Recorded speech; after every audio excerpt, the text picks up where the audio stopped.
చెప్పలండి.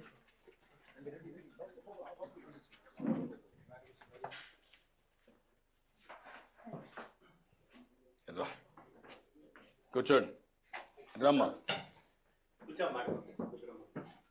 నీ పేరేంటమ్మా? రుద్రమ్మ. రా. ఎంతమంది పిల్లలు? ఇద్దరు కొడుకులు, ఇద్దరు ఆడపిల్లలు. ఇద్దరికి పెళ్లి చేస్తావా? ఇంకా నువ్వు పెళ్లి చేసుకోవాలి. నువ్వేం చేస్తావు? వ్యవసాయం చేస్తాం సార్. గొర్రెలు కాస్తాం సార్. ఏందున్నాయి గొర్రెలు? మొత్తం గొర్రెలు లేవు సార్, అమ్మినాం సార్. వేరే వాళ్ళ ఇంట్లో చెప్తున్నాం సార్. నువ్వేం చేస్తావమ్మా? ఏం పని చేస్తావు? వ్యవసాయం సార్. వ్యవసాయం చేస్తావు. నువ్వేం చదువుకున్నావు? ఏం చదువుకోలేదు సార్. నువ్వు కూడా ఏం చదువుకోలేదా? ఎందుకు చదివించలేదు? చదివించలేదు సార్. ఆయన గొర్రెలు అని అప్పుడు గొర్రెలు ఎక్కేసినారు సార్. చదువు పంపించలేదు సార్. ఆ గొర్రెలు లేదు సార్. చదివించాలి కదా, చదివించలేకపోయావు. చాలా సంతోషపడతాను.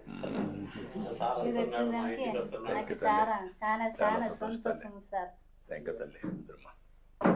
అందుకే ఇప్పుడు 4,000 రూపాయలు పింఛన్ ఇస్తున్నాం కదా, ఉపయోగమే నీకు? ఎట్లా ఉపయోగం? అవును చెప్పని. నీ అభిప్రాయం ఏంటి? ఒకప్పటి నుంచి 3,000 నుంచి 4,000 ఇచ్చామమ్మా. ఒకప్పుడు నేనే ఉన్నప్పుడు 200 నుంచి 2,000 చేశాను. మళ్ళీ ఇప్పుడు 3,000 నుంచి 4,000 చేశాను. నీకు దీనివల్ల ఎంతవరకు వెసులుబాటు వస్తూ ఉంది? ఇప్పుడు 4 సంవత్సరాలు అంటే వచ్చినా సార్, నాకు పింఛన్ వస్తుంది. అందుకని ముందు లేదు. ఇప్పుడు పైన సంవత్సరం 3,000 తీసుకుంటుంటే ఇప్పుడు నువ్వు వచ్చినాక 4,000 రూపాయలు తీసుకుంటాను సార్.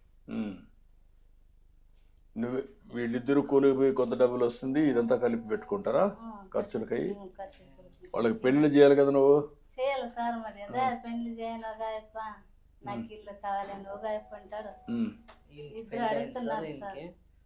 భారీ ఇల్లు కావాలని, ఇది వేరే కాపురం పెట్టాలని ఇదే అనుకుంటున్నాను. ఇప్పుడు ఇల్లు లేదా? ఇప్పుడు లేదు సార్. ఇప్పుడు ఇల్లు కట్టిస్తే ఇంటి జాగా ఉందా? ఎక్కడ ఉందమ్మా? అక్కడే కట్టుకుంటారు ఇల్లు కట్టిస్తే? దాని పక్కనే ఇచ్చేసేయండి. గొర్రెలు పెట్టిస్తామో మేపుకుంటారా? ఇప్పుడు గొర్రెలు పొలాలకు తిరిగే గొర్రెలు, ఇంటికాడ మేపుకున్న గొర్రెలు వచ్చాయా? అప్పుడు కోళ్ళు తిరుగుతూ ఉండేటివి, కోళ్ళ ఫార్మ్, తర్వాత ఆవులు తిరుగుతూ ఉండేటివి. ఇప్పుడు ఆవులు ఇంటి దగ్గర పెట్టుకునే పరిస్థితి వచ్చాం. అదే మాదిరిగా ఇప్పుడు ఇవి కూడా, గొర్రెలు కూడా ఇంటికాడనే ఉంటాయి, పొట్టేళ్ళు అవన్నీ.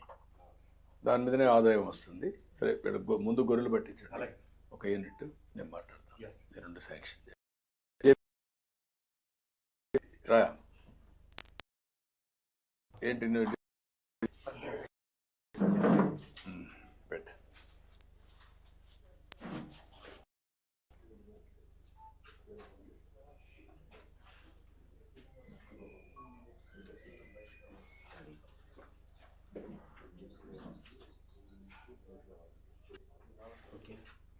ఓకే,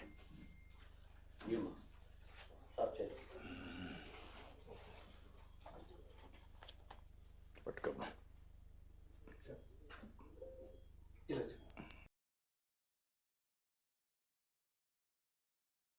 ఏమి లేదు. ఏం చేస్తారా భూమిలో? పంటలు వేస్తారు. మిరప పెట్టినాము. ఏదమ్మా? 2 లక్షల పైన పెడతాం సార్ పెట్టుబడి. పంటే లేదు సార్. అది చౌడు భూమి సార్. చౌడు భూమి. అది పండు సార్ సరిగ్గా. పంట రాదు. పత్తి, మిర్చి అట్లా పెట్టుబడి పెడుతున్నారు కానీ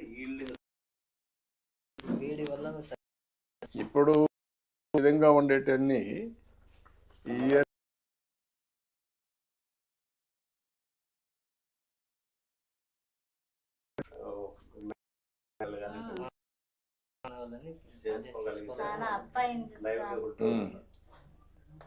ఇది ఒక యాంగిల్.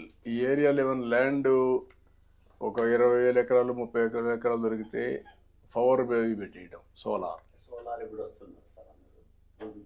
ఒక 5,000 ఎకరాలు ఐడెంటిఫై చేశారు మొన్ననే కలెక్టర్ గారు కలిశారు. వీళ్ళందరూ ముందుకు వస్తే వీళ్ళకి కూడా ఆదాయం పెరుగుతుంది కాబట్టి ఇక్కడ వీళ్ళకి ఒక 8 యూనిట్స్ ఉన్నాయి సార్ స్టీల్ ప్లాంట్ చిన్నది.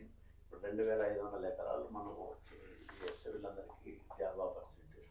ముందు వీళ్ళకు గొర్రెలు పట్టించండి, నేను మాట్లాడతాను. ఓకే అమ్మా, నేను గొర్రెలు పట్టిస్తాను, ఇల్లు కట్టిస్తాం. ఇప్పుడు పర్లే రామ్మా, ఆడది అవుతారులే ఆ ఇంటికాడ మళ్ళీ ఇంకా వెళ్తాం కదా, రామ్మా మళ్ళీ మీటింగ్ రండి, ముగ్గురు రండి. ఇట్రా, నువ్వు ఈ పక్కన.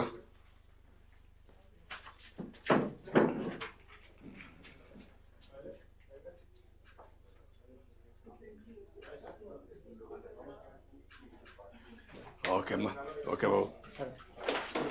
ఏదో ఒక పని చేయాలా మీరు, గమ్మునుంటే ఎట్లా? లైఫ్లో జీవితంలో సెటిల్ కావాలి కదా. అవునమ్మా, ఏదో ఒకటి ట్రై చేయాలి కదా.